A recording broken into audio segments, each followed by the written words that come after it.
சுரண்டி பிழைக்கிறதுக்கு வந்திருப்பேன்.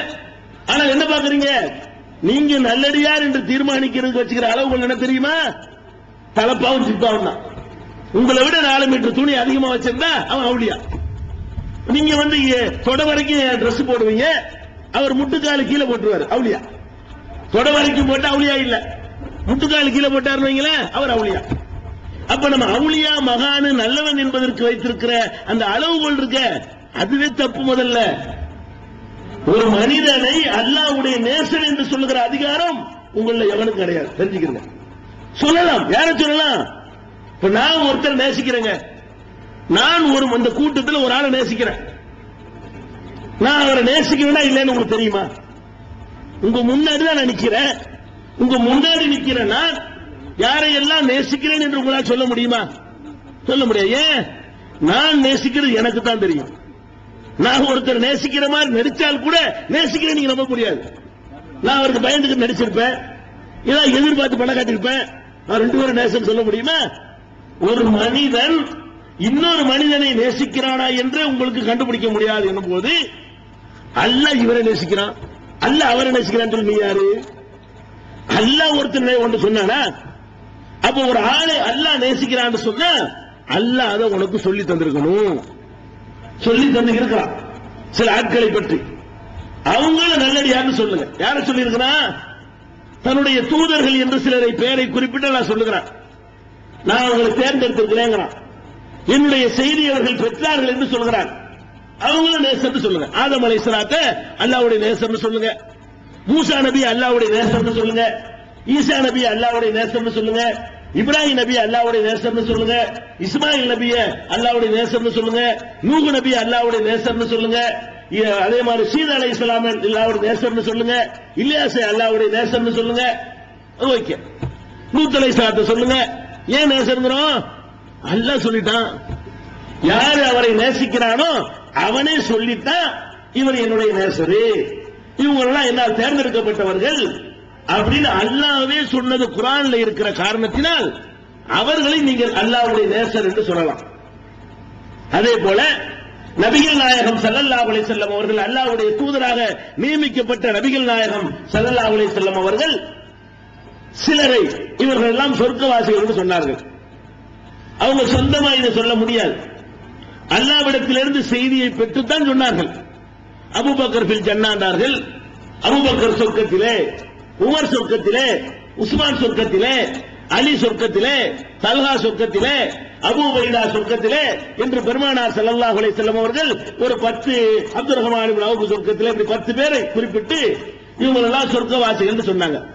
நபிகள் நாயகம் ஒருத்தர் சொர்க்கவாசின்னு சொன்னாங்கன்னா அவர் நல்லடியாரு, அல்லாஹ் நேசிக்கிறான். அல்லாஹ்வுடைய தூதரே சொல்லிவிட்ட காரணத்தினால் அவங்களை எல்லாம் அல்லாஹ்வுடைய நேசர்கள் என்று சொல்லலாம்.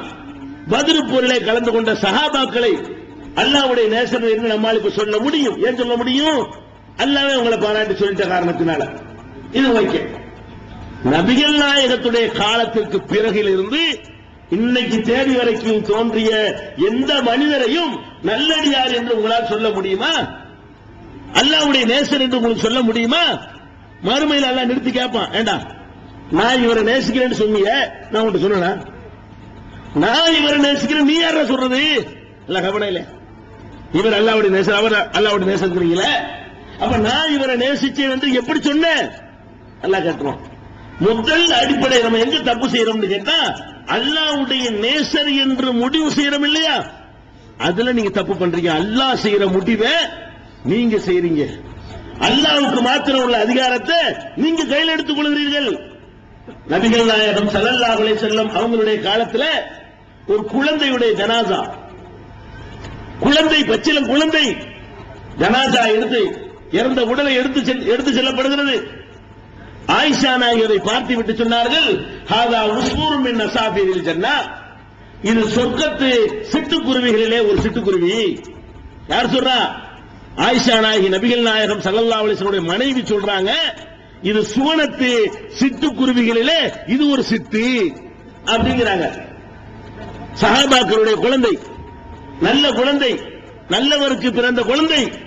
நபிகள் நாயகம் கேட்ட உடனே ஆயிஷா நிறுத்து, இது நம்ம வேலை கிடையாது, இதை நீ சொல்லக்கூடாது, சஹாபாக்களுடைய குழந்தை, நல்ல குழந்தை, நல்லவருக்கு பிறந்த குழந்தை.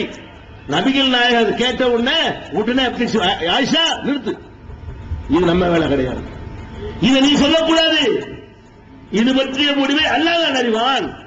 நீ எப்படி சொர்க்கவாசி சொல்ல போச்சத? அது சொர்க்கத்துக்கு போகும் என்று நீ எப்படி சொல்லலாம்?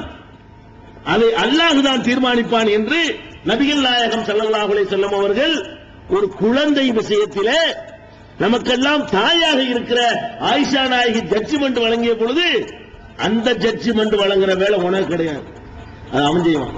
நீ எப்படி செய்யலாம்? ஆயிஷா நாயகிக்கு இல்லாத அதிகாரம் உங்களுக்கு கிடைச்சிருச்சா?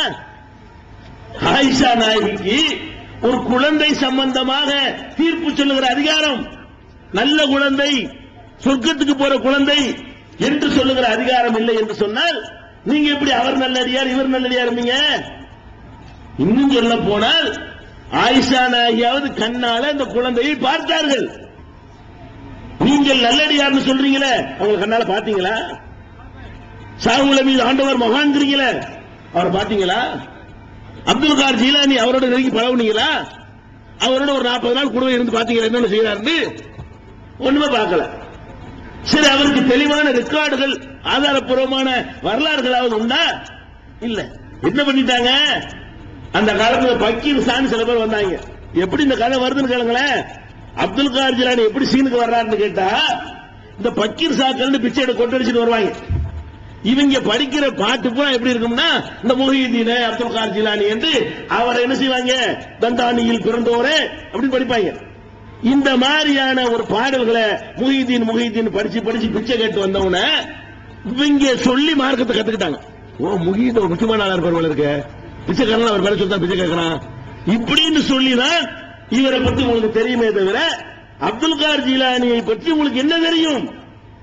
ஒரு மனிதனை பற்றி தெரிந்து கொள்வதாக இருந்தால் அவர் எழுதின புத்தகத்தில் இருந்து தெரிந்து கொள்ளலாம். அவர் காலத்தில் வாழ்ந்த ஐ விட்னஸ் இருக்காங்கல்ல, நேரடி சாட்சிகள், அவர்களுடைய சாட்சியத்திலும் தெரிந்து கொள்ளலாம். அப்துல் கார் ஜீலானி அவர்களை பொறுத்த வரைக்கும் அவர்கள் பெயரால் விடுகிற கட்டுக்கதை எல்லாம் நீங்க எடுத்து பாருங்க. ஆனால் அவரே தன்னுடைய கைப்பட எழுதிய புத்தகம் இன்றைக்கும் இருக்கிறது. அவர் கைப்பட எழுதிவிட்டு சென்ற புத்தகம் உன்னியத்து தாலிபீன் என்ற பெயரிலே எல்லா அரபு மதரசாக்களும் வைத்திருக்கிறார்கள், எங்களிடமும் இருக்கிறது. அந்த உன்னியத்து தாலிபீன் என்பது அவர் எழுதிய புத்தகம். யார் எழுதிய புத்தகம்? அப்துல் கார் ஜீலானி எழுதிய புத்தகம். அவர் வாழ்ந்த காலத்திலே அற்புதமான உரைகளை நிகழ்த்தி இருக்கிறார். அந்த உரைகளை அவருக்கு பின்வந்து கிட்டத்தில் அவருக்கு பின்வந்தார்கள் இல்லையா, அவங்க எழுதி வைத்திருக்கிறார்கள். ஃபுதூஹுல் கைப் என்ற பெயரிலே, அல் ஃபதுஹுர் ரப்பானி என்ற பெயரிலே அவருடைய உரைகள் தொகுக்கப்பட்டு இருக்கின்றன. அவருடைய உரைகள் தொகுப்பாக 2 புத்தகம் இருக்கிறது. அவரை எழுதிய உன்னியத்து தாலிபீன் என்ற புத்தகம் இருக்கிறது. இதிலிருந்து காட்டி இது அப்துல் கார் ஜீலானியுடையது என்று சொன்னால் சரி, இது ஆதாரத்தோட பேசுறாங்கன்னு சொல்லலாம். இவங்க சொல்ற கட்டுகள் இருக்கு பாருங்க, அது அந்த புத்தகத்திலாம் கிடையவே கிடையாது. இவர்கள் அப்துல் கார் ஜீலானிக்கு 700 வருஷத்துக்கு பிந்தி வரக்கூடியவர்கள். அவர் பேரால எப்படி கட்டி வச்சிருக்காங்க தெரியுமா? அவர் பேர்ல கட்டின அளவுக்கு கப்சா உலகத்தில் யார் பேர்ல கட்டப்பட்டிருக்காரு? உலகத்திலேயே முந்தைய நபிமார்கள் பேர்ல எட்டு கட்டினாங்களே, அதையெல்லாம் தாண்டி இந்த அப்துல் கார் ஜீலானி பேர்ல எப்படிப்பட்ட பக்தியை ஊட்டினார்கள் என்றால், எப்படிப்பட்ட கப்சாக்களை அவிழ்த்து விட்டிருக்கிறார்கள் என்று சொன்னால், நான் ஒரு சில கப்சாக்களை உங்களுக்கு சொல்கிறேன். உலமாக்கள் ஏன்னா இங்க அதான் பேச வேண்டி இருக்கிறது, இங்க எதை பேசினா தானே பேசணும். சில உலமாக்கள் பயான் பண்ணுவாங்க. அப்துல் கார் ஜீலானியை பத்தி எப்படி பண்ணுவாங்க தெரியுமா? நபிகள் நாயகம் மேராஜுக்கு போனார்கள். மேராஜுக்கு போய் அல்லாஹ்விடத்தில் பேசிக் கொண்டிருந்தார்கள். பேசிக் கொண்டிருக்கும் பொழுது அல்லாஹ் சொன்னான், முகமதே மெதுவா பேசு. அல்லாஹ் சொன்னானா? அல்லாஹ் ரசூல் ஸல்லல்லாஹு அலைஹி வஸல்லம் அழைத்து சென்று மேராஜில உரையாடி கொண்டிருக்கும் பொழுது அல்லாஹ் சொன்னானா, முகமதே மெதுவா பேசு. தொட்டிலே அப்துல் கார் தூங்குகிறார். தொட்டிலே யார் தூங்குறதா? அப்துல் கார் ஜீலானி தூங்குறாராம். குழந்தை தூங்குது, நீ என்ன சத்தம் போட்டு பேசுற என்று இது யார் சொன்னது? அல்லாஹ்வுடைய தூதரின் பெயரால் பொய்யை இட்டு கட்டி நரகத்திற்கு தங்களை ரிசர்வ் செய்து கொண்ட மூடர்கள், மார்க்க அறிஞர்கள் என்ற பெயரிலே இந்த கதைகளை பயான்களிலே சொன்னார்களா இல்லையா? இது எந்த